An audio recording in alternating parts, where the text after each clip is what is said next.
yes, the sweet science. This guy could have been a professional boxer, probably a world champion if he so chose. He loves the MMA game, but his boxing is certainly his bread and butter. I mean, a guy that was on par to make an Olympic team, and that is in one specific skill set. When you reach that level, when you're winning the national championship, and you're about to go to the Olympics, but you choose a different athlete. Yeah. You decide you want to fight mixed martial arts. It's truly something special. He has the most educated jab I have ever seen in the octagon. He throws the jab. It always comes back to the face. It never goes to the hip. And if you rush him, he has an ability to switch stances from conventional to southpaw and land a great counter right hand that will put your lights out. Better jab than your guy, Rosendo Sanchez. Oh, it's unbelievable. He put Rosendo Sanchez to shame. All right, so an interesting stylistic clash here. Prevailing wisdom is he's going to try to take his opponent down and get off some of that patented ground and pound. Yes, and once he's on top, he starts to just gain control first. He does not try to rush to the next position because he understands whether or not he's in the guard, half guard, or side control, he can find ways to land big damage. In the side control, he does a really good job of going knee on belly, posturing his body all the way to the top, and just coming down with big punches. Boom, once he lands, he goes back and he secures. Right. Then he goes back to find another big strike. He does not waste energy just throwing little rabbit punches. Everything has to matter, as you've seen in some of the great ground and pound fighters we've ever seen, like Jack Hermanson, guy that beats you into the bottom of the octagon until you roll over and give up your neck to get submitted. Yeah, nothing pitter-patter about it. No. Ladies and gentlemen, this fight is 3 rounds in the UFC middleweight division. Introducing first, fighting out of the blue corner. This man is a boxer, making his professional debut here tonight. He stands 6 feet tall, weighing in at 185 pounds. Fighting out of Paranagua, Parana, Brazil, Bulldog. And now introducing his opponent, fighting out of the red corner. This man is a wrestler, holding a professional record of 15 wins, 6 losses. He stands 6 feet 2 inches tall, weighing in at 185 pounds.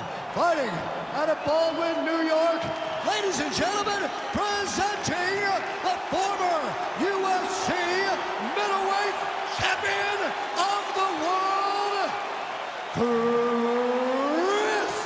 Weidman.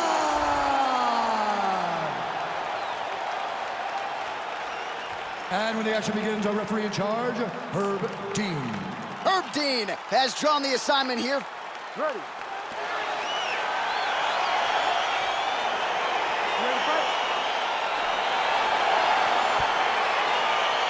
All right, here we go with round 1. You are paid to tell us what you think is going to happen as an analyst. We have a striker, we have a grappler.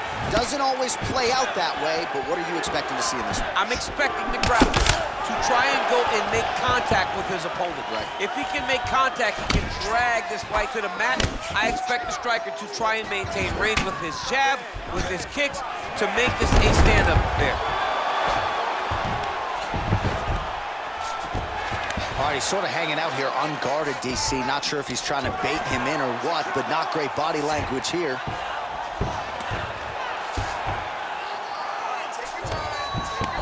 Close guard, strong bottom work here, staying busy. Ground and pound strike is true. Oh, man, this ground and pound is good. Probably my favorite striking realm in MMA, and he's as good as it gets. The problem is his opponent is not controlling his posture. He's allowing his opponent to get up, and when he does, it creates distance and space to land these beautiful ground and pound combinations. Watch triangle, watch triangle.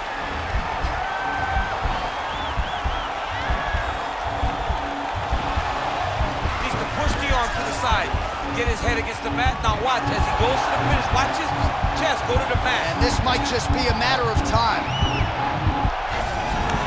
Wow. Ooh, right into side control, DC. This is where you want to be now because you get to make your opponent decide. They try to turn back into you, you can attack guillotine. If they turn away to try to get to your knees, you throw your hooks in and you got all your rear choke submissions. A lot of top pressure being applied here as he works out of side control.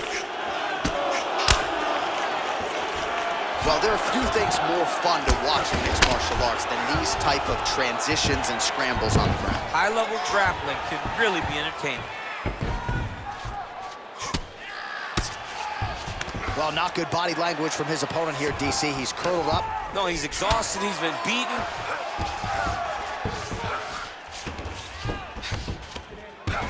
A lot of top pressure being applied here. All right, so inside the open guard of his opponent. You gotta be careful playing around for too long here on the ground with this guy. Well, you know I don't like the gi very much, but I have an appreciation and a healthy one for these type of transitions. You can tell he's been in a gi at some point in his life with the way that he moves so freely. I'm skipping jiu-jitsu next week, too.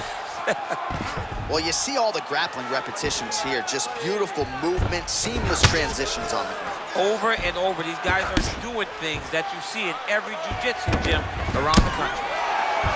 Volume strikes continue to rain down. His opponent pretty helpless there on the ground. His opponent... That'll do it! That'll do it! Oh, my goodness! Wow, an unbelievable result here tonight. Just before the end of that round, a huge shot that drops his opponent and ultimately spells the end of the fight. Referee jumps in there furiously to stop the fight. That is a crazy, crazy knockout just at the end of the round.